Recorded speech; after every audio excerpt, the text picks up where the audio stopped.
Okay, proceed tayo with exercise number 10. Ang equation natin is 3x plus 1 over 5 is equal to 3 over 8. Ano ang solution natin dito? Just the same, you will do cross multiplication. Okay? So, yung 3x plus 1, imumultiply mo sa 8. Equals, yun naman, yung other side of the equation, 5 times 3.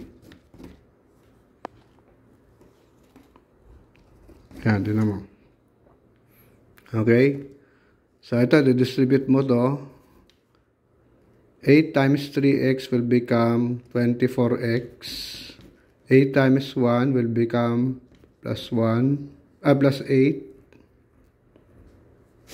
Is equal to 5 times 3 equals 15. Okay? So, pagsasamahin mo uli yung magkapareho. Para gawin mo yon, you will transpose. Ililipat mo sa kabila yung 8. Okay? So, maiiwan sa left side yung 24x. Okay, yung 8, pag nilipat mo sa kabila, will become negative. Positive 8, nilipat sa kabila, magiging negative 8. No? So, ganyan. So, 24x is equal to 15 minus 8 will leave you with 7. Tapos, to find out x, divide both sides by 24.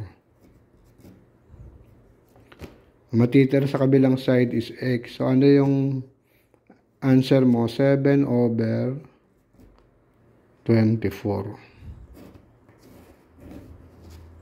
Yan, for exercise number 10. Okay? Yan, sundan mo lang yan. Intindihin mo mabuti paano natin na-solve.